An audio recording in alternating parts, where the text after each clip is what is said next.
Hello, Timothy. Thank you for joining my podcast. I'm glad to be here. Thank you for having me. Thank you. So, what happened in your life that made you start taking antidepressants? Well, growing up, I think I've always struggled with depression. I have dyslexia, but I didn't realize that I had it until later in life, until my teenage years. So I couldn't even read anything longer than a three-letter word until I was 13 years old. Mhm. So because of that, I felt like a failure. I was didn't know what educate proper education I needed for my particular situation, and so consequently, I think I didn't have a lot of friends because I was very bad at pick up on verbal instructions, and I didn't know how to play the games they liked, Mhm. and so I felt like I had no friends and I was a failure. But as I became a teenager, I basically was able to make bonds with people, and so things got better. I even got to figure out skills that I was good at. Mhm. But that's when panic attacks randomly showed up. Just I used to be confident, and then I was all of a sudden afraid to go to big environments or ride in a car, and it made me depressed. Mhm. Just to the point to where I was like, I knew I needed a situation because I felt like I needed special care. Basically, I just was overwhelmed with my anxiety and depressed, and this was at a horrible time in my life because I was questioning the faith I was even brought up in. I was Oh. raised in a Christian household and all that all my life until I started becoming a secret agnostic Mhm. and looking at other worldviews. And so my anxiety was sky high, Mhm. um, and just feeling overwhelmed to where uh, I even in riding in the car, if I was on the passenger side with my mom next to me, I would actually grab her because I needed support. Yeah. And that got the point that made us realize that I needed a solution Mhm. was when we were going down the highway, and um, I just had this moment where I felt like I was having this outer body experience where it was just I felt the adrenaline in my body was going high to where I felt so bad that I grabbed her again, and Mhm. no wreck, everything was fine, but we both agreed it's probably good to look into something. So Mhm. I went to the doctor, and he put me on a low dose of sertraline, Mhm.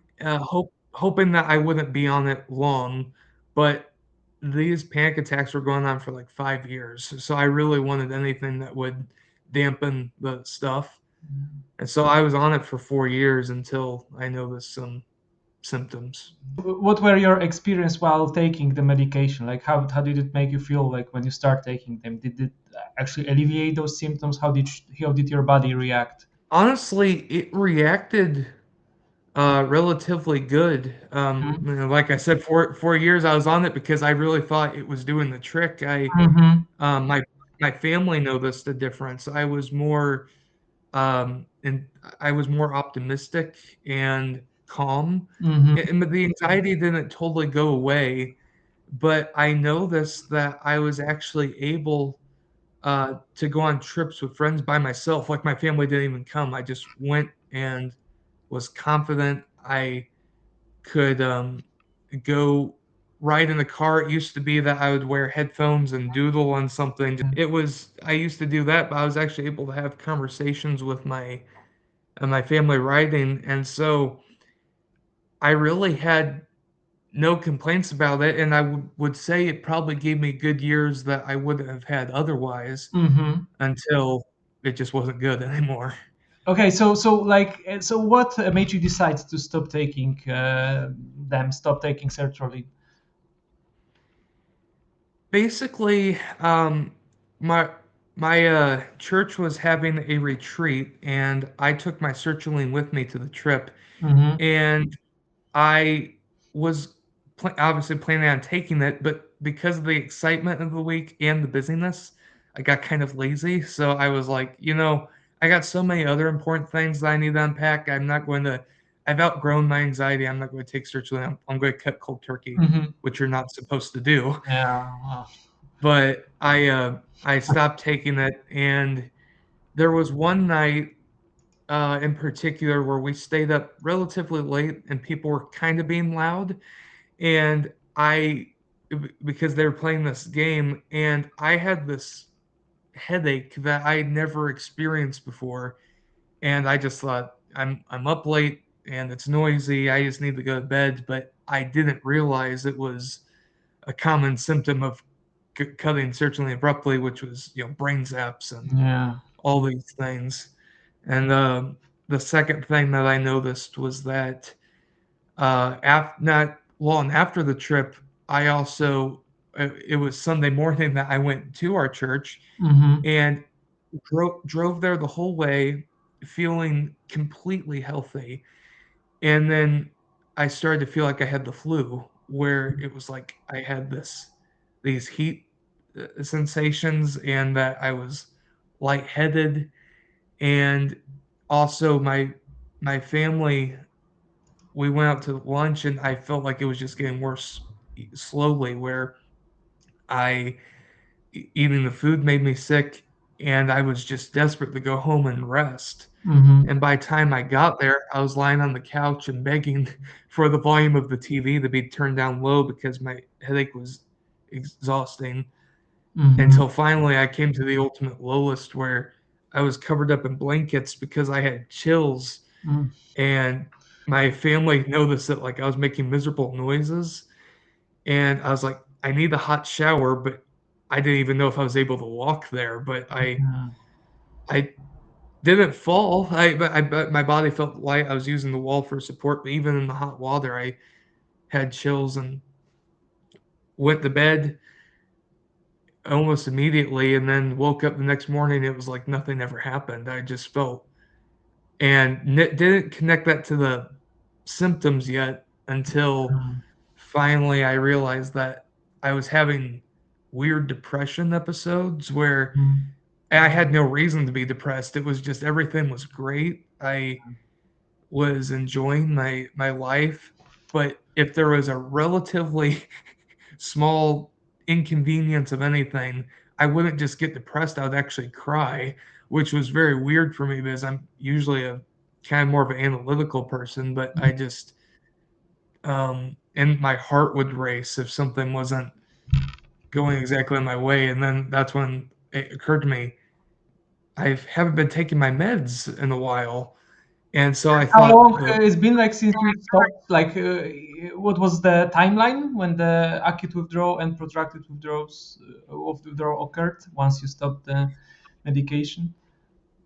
honestly, it's kind of a blur. At this point, I think if I'm calculating correctly, it was like at least 6 months ago that went off, Yeah. and but I realized when I wasn't taking it that I it was a withdrawal symptom, but I had no medical guidance at this point. Yeah. So I was like, I'll just go back on it and see what happens, and that was a bad decision. Basically, I started taking my the sertraline again, and pretty much just like the bad symptoms I just described, they kind of slowly snuck up. So did the emotional blunting. And Mm-hmm. me and my dad work in house painting, and I remember there was just one day, usually to pass the time, I listened to music or a podcast, and Mm-hmm. I had this weird experience where I was like, why do these things even make me happy? Like, why do I enjoy them?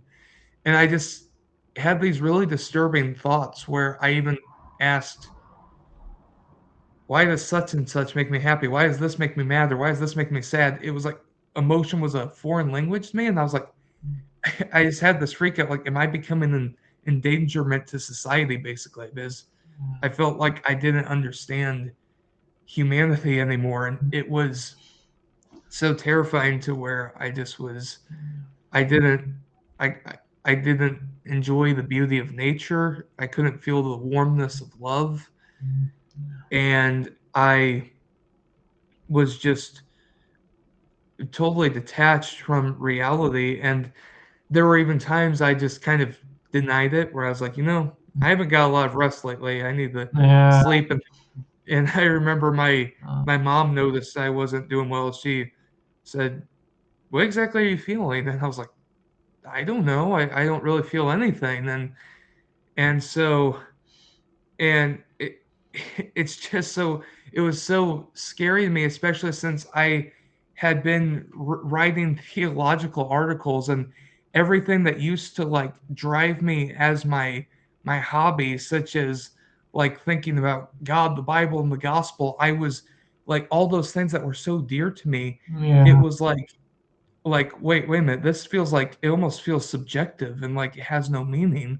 Yeah. And to the point where I think I was constantly looking inward, because I thought I had done something. Like, Yeah. did I do something overnight to where I just became this Yeah. calloused person? And Eh, eh, so it was scary.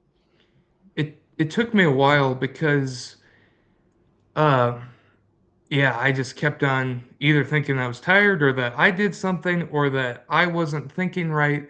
And then, kind of like when I realized I had been off my meds, I started thinking, what if this is medically related? So I started going on YouTube to see if sertraline could cause these effects, and I was relieved to see that it does. Oh, Um, and so I was prepared to stop, but I don't think I was prepared for how long it was going to take to heal. yeah. So What helped you once you realized that you developed protracted withdrawal? Like, what did you do next? Like, when you realized that you are experiencing protracted withdrawal from sertraline, what was the next step in your journey towards healing? several things, and you being one of them, actually. I remember, I would say family and friends were very supportive of me. Mm-hmm. So that's one thing I was very fortunate to have. I wasn't alone during this, so I could always count on my parents to go to for like my concerns. And I was so much to the point where I think they honestly were kind of overwhelmed. But I kept Mm-hmm. telling them what my concerns were. I thought I was never going to heal, but they were able to talk me through it and help me find things. And I also had a friend that was had experience with being on antidepressants, so I talked to him. And then my church, of course, would pray for me, and that were counseling me. I also found you Mm-hmm. through a article that you wrote about protracted withdrawal, and that was just so helpful for me, because I had been looking up things, and all of them were usually bad stories, where it was just, I'm never going to heal, and tragically, they their lives end that way. And so it's like, but I was reading your article, just going through it medically, validating my experiences, and then I saw that you had a website, and I was like, I'll get in contact with him. And so that was very helpful. Mm-hmm. Um, and I would say, just being in the community of people that just understood me and would just listen. That was helpful. And just, I would say, even my faith was kind of an anchor that I held on to at this point.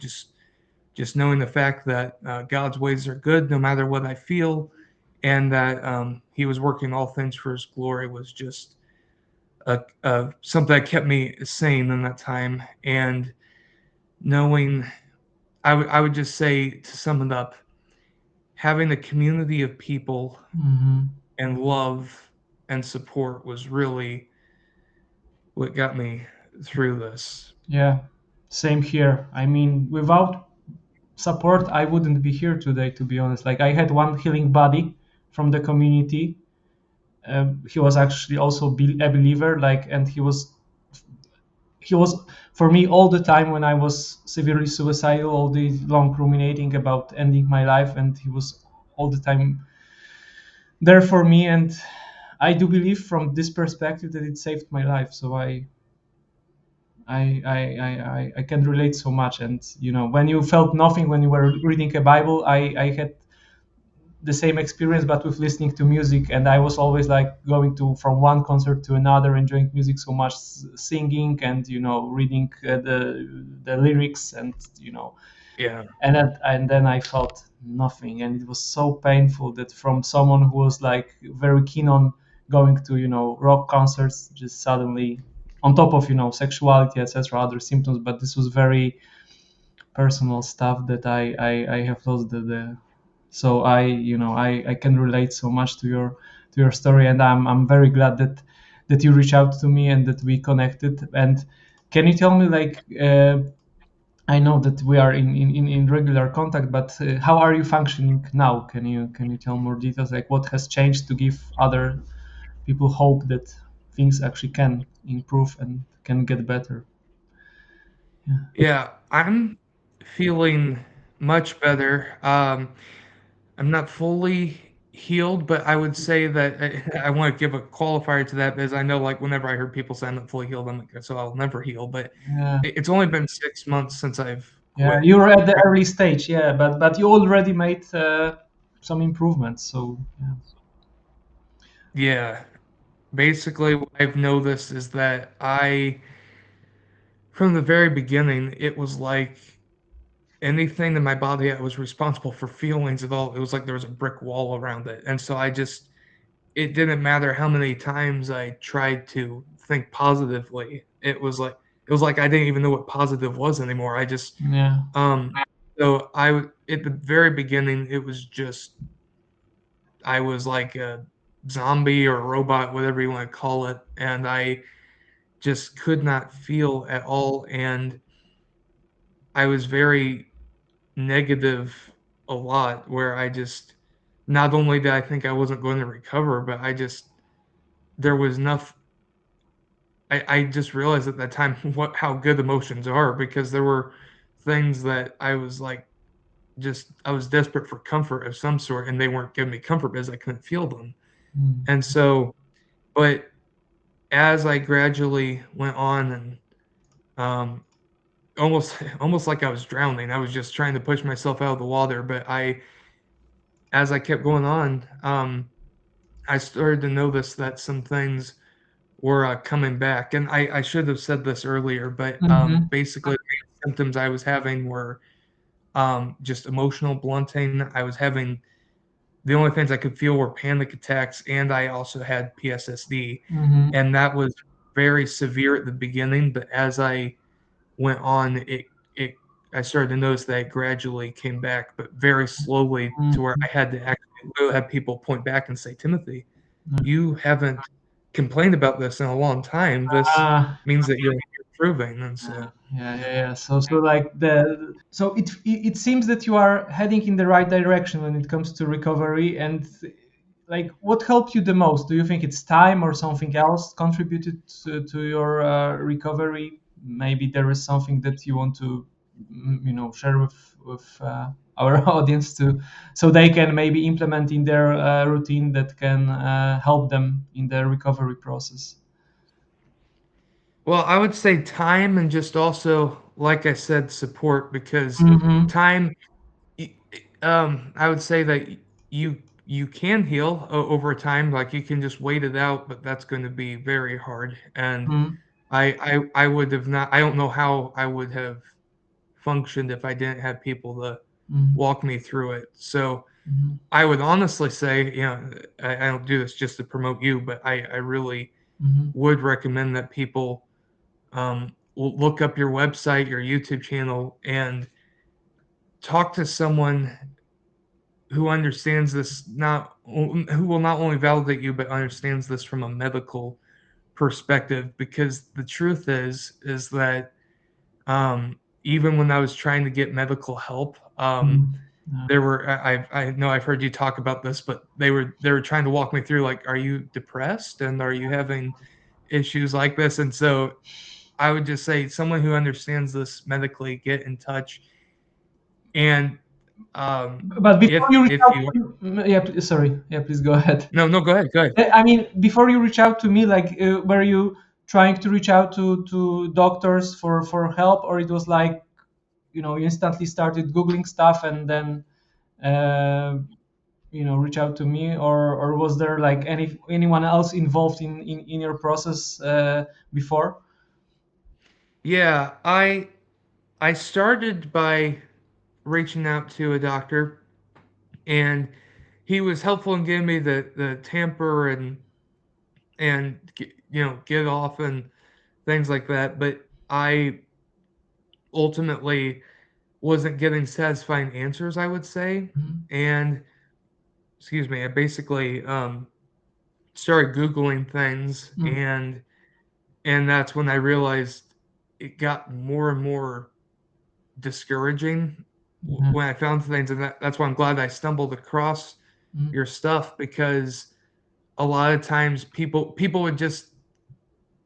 would either say this is what happens when I'm like it already happened to me. I don't need to be reminded. Yeah. And then but then also people were telling me I couldn't heal. So um I was able to find the mix, and I was also going to say, if people are um if there are sufferers watching this and they're watching your YouTube channel, I would recommend that they even share um, your content with loved ones, because, like I said, it's good for people to understand that you're suffering with something. But Yeah. a lot of times I found that people were not quite understanding, where they're like, just if you want to be happy, just do this, and Yeah, I'm like, yeah. but you have your They feelings, have and like broader perspective towards, you know, when it comes to protracted withdrawal. Like I had the same issues with my family. Like back then, like I only had surviving antidepressants, and I was trying to, like, you know, surviving antidepressants forum,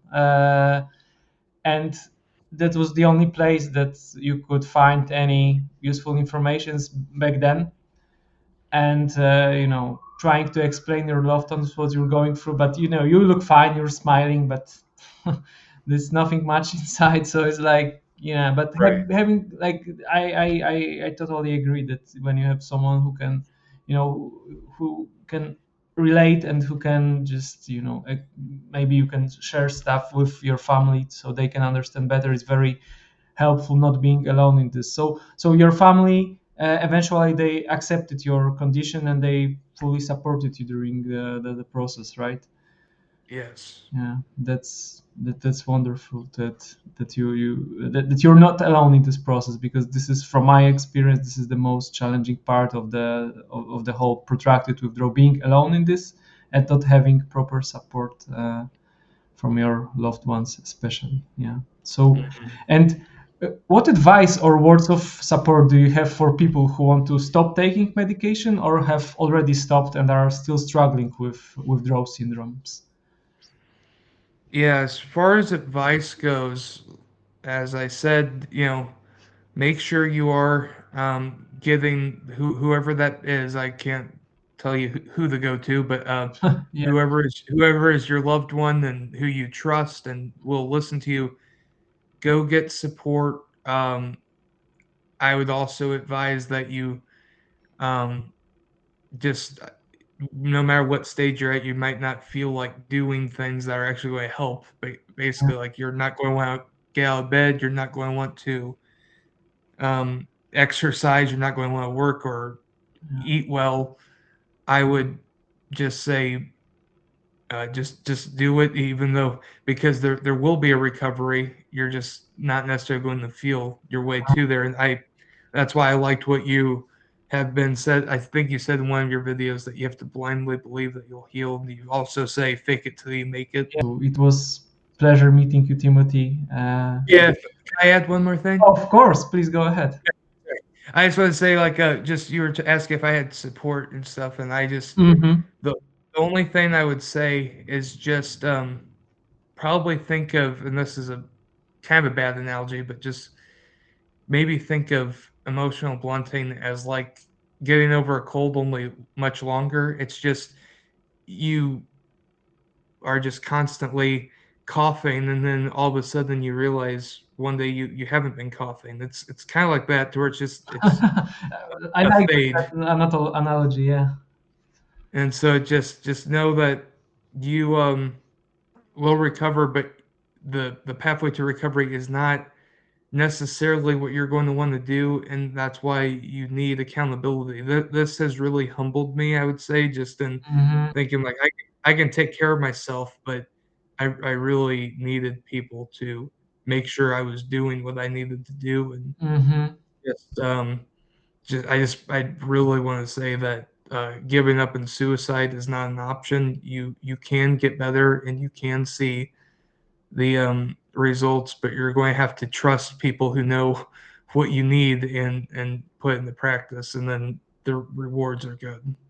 Yeah, like it's always worth it to wait just long enough to see that you are improving. But like I always say this, that until you notice that you are improving, like there was no way I could believe anyone that I will ever recover, and I was very pessimistic. And like I'm like, I'm so glad that you had this faith and you just blindly followed, because this is quite important. Like for me it was also challenging. Like I have this scientific background, and I was very skeptical about all this, recovery stories. I thought that they were like far-fetched, or maybe someone didn't have PSSD or something else, and it was very Yeah. difficult for me to believe. But we need to have faith to that we're gonna recover. Otherwise it's very it's 10 times more challenging to go through this protracted withdrawal. I'd probably just say yeah, it's I liked what you said that resonates with me, that I was very skeptical. Just anytime, even if I heard positive information like, "I'll recover," I'm like, "Well, that may be true for you, but not for me." And just like every time, it's just if you have a negative thought, that's very easy to have, because you just I can't express how agonizing it is to have people tell you something positively and just not be able to feel anything they're saying. It's hard to believe. Yeah. Like every time because I would try to like make mental exercises where I would like intentionally look at a sunset or a flower or Oh. something that I once knew was beautiful, and I would think, okay, so what feels something right now? And every time I'm like, if I can't make myself do it, how am I ever going to do it again? And I just want to say it's not your fault. It's Yeah. all medical. And at some point letting it go is very important, to just let go and see how it goes, focus on something else. And like you said, like when you read other people's stories, it's so challenging to believe them once you are in severe withdrawal, because you instantly gaslight them. Okay, maybe they're different case, maybe they're not as severe as I am. Oh, you didn't take specific medication, you didn't take that drug, you took something else. That's why it's so easy for you. And it's like and you try to find, the root cause of your problem, that maybe your case is way different than anyone else's. But to be honest, I've been working in this field for a while, and I see that, every case is very similar when it comes to the timeline, the time frame of the of recovery stages. So first, like it's like a grieving process. First is like denial, then it's anger, and then it's like acceptance and slow recovery. And in your case it went pretty quickly. I'm glad it did so. So once again, Timothy, thank you for joining my podcast, and I do hope that other sufferers will benefit from your speech. Yes, thank you for having me again. Yeah, thank you.